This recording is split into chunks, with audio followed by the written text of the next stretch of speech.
NFL fans, you knew it was bound to happen. The king of online sports betting done hooked up with the underground king, and it couldn't have happened a moment sooner because it's about to be straight up fun this season. And you know how we get down here at Top Billin. That's right. DraftKings in the building, baby. They hit me up and said they wanted me to help spread the word, and you know I had to once I saw this deal. They are giving away $200 in free bets, and all you have to do is wager $5 or more. Listen, rewind that back. $200 in free bets. All you have to do is wager $5 or more. $5 will get you $200. And this time, I won't get in trouble for it. It's a whole new ball game, baby. $5 will get you $200. All you have to do is go to that DraftKings Sportsbook, hit your Google Play Store or however you get to it. Make sure you download that bad boy and get to winning. Make sure once you download that app, you enter the promo code TOPBILLIN and get to winning.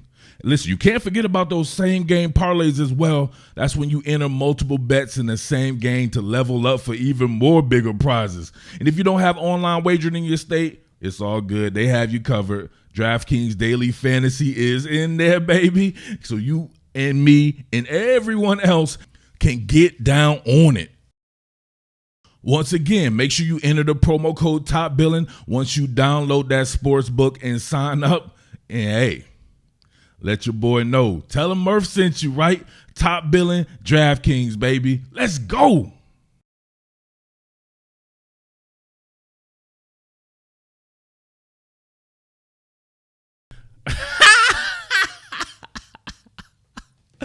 Please tell me, Top Billin, that did not just happen. Did the Seattle Seahawks win against the artist formerly known as the Starter and the Denver Broncos on Monday Night Football? Geno Smith. Geno, yes, the same Geno who everybody was mad at me about because I said that the guy is just a better player than Drew Lock, even though Geno Smith himself is pretty damn average if you ask me. But guess what? It does not matter when you're building a complete team, which now you guys should be able to see the vision of one John Schneider and one Granddaddy Pete Carroll. Build up a team to where you can place one of these young franchise quarterbacks who is in college right now along or beside a bunch of guys who are veterans and who are very good players or some of the young players in their own right. You can see the young pieces stepping up. Charles Cross played a pretty good game until the end when Bradley Chubb started giving him that prison loving. The Woolen kid had his moments out there.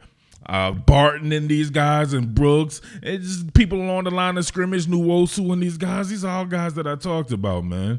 Listen, it's a certain brand of football that Seattle plays that I just think a guy like Geno Smith, as you can see here, listen, he didn't even throw for 200 yards. I'm not going to sit up here and be like, this guy absolutely destroyed it. What he does very well is not turn the ball over. It's risk averse, but guess what? You want to have that help your defense. It could have helped it a little bit more, but hey, it's the first game of the season, right? He's getting acclimated to being able to throw to all these good guys that he has to throw to. Listen, hats off to the Denver Broncos, I forgot as well. Denver, obviously a super talented team, like I tried to tell you guys. They have weapons galore, like I tried to tell you guys. Drew Lock was throwing to guys that you saw on the field. He was throwing to Jerry Jeudy and Cortland Sutton. He had Javonte Williams, one of the best young running backs, guys who I did studies on. That team is loaded offensively. Drew Lock is just not that guy. I don't know what to tell you. And he's not that guy for that brand of football that they're trying to play. Yes, he has a very strong arm. He's erratic, can't steer. Look, man, in fact, let's look at something. One of the things that I think is lost when people talking about Geno is I think he has very adequate arm strength, above average at the very least. You see right here with this deep curl to Dennis Rodman Jr. himself, DK Metcalf, with off-man coverage here against Pat Surtain. And these are the type of throws that get picked. If you can't drive on the ball right here, which Geno does, these bad boys get picked. Now, listen, this is the after-game stuff. You know I'm going to come back with the real film studies so I can make you guys pissed off. But we can see Geno here on the pull, and Jakob, look at that. to me, that's exactly where you would probably want to put that ball. You put that ball right on the numbers or something like that. A guy like Patrick Surtain is driving on that. You put it up and away or maybe low and away on the outside, you give DK a chance to shield off Patrick Surtain right there, which I think he did on this particular play right here. A lot of the other stuff that I was noticing is a lot of spread elements going on here. Look at this. Look at the length here or the distance in between the offensive linemen here. This is a lot of stuff you see in college, right? Not the foot together, not the shoe length apart type deal going on here. You had a lot of spread, so it's a lot of space and opportunity for guys to get through too. Penalties, still the same exact thing that I saw in the preseason when I did the thing when I was like, how is this Geno Smith's fault? Same type of penalties on kind of both sides of the ball as well, man. If they could play a more penalty-free game, they probably win this game a little bit easier, in my opinion, right there. I would say Seattle pretty much outplayed Denver across the board, if you ask me there. But as far as Geno goes, man, I just think he was perfect for the type of game plan that they have. You want to play risk-averse football. You won't want somebody to turn the ball over, maybe get not shooting it down the field. It's funny. These guys were playing too high, and they were pretty much forcing stuff underneath, which I didn't understand. That's Geno's bread and butter there, and they were pretty much forcing Geno to play play to his strengths. So a lot of the same stuff, like with the preseason content and people talking about Geno couldn't execute on third down, where people were blatantly dropping the ball, and I'm like, well, what happens if he's throwing it to Tyler Lockett, right? Lockett launched him. So what happened if he's throwing to Dennis Rodman Jr. and these guys? All these guys who are going to catch the ball. It's just a big difference. You see right here on this seam route, Geno's able to really see this right off the bat here. And I noticed Geno was staring down the gun barrel a lot this game. Like he was unbothered, right? He was unbothered. He was going to take the hit or whatever. You could tell he really wanted to prove himself right here. But we can see him on the pull, drifting back, Splataya. Wait, hold on. Did this just happen? I forgot about this right here. Check this out. Come on, man. I don't give a damn what y'all say about Tyler Lockett. That man going down faster than a $2 hooker. Come on, man. That was 4 or 5 extra yards he could have got. So I forget the excuse that you guys always tell me why he does that. Right? I'm used to it anyway from my man Marvin Harrison, man. My Philly cat out there, Marvin Harrison, doing that same stuff. But I don't know about that sometimes. That should be killing me right here. But Geno on the pull, if you read the pre-snap and you know it's going to be coverage across the board, you know exactly where you would want to put this. Tyler Lockett does a great job of kind of bogging this down, which kind of widens the defense here. And you can see him go in behind that, and Geno waits for it to clear.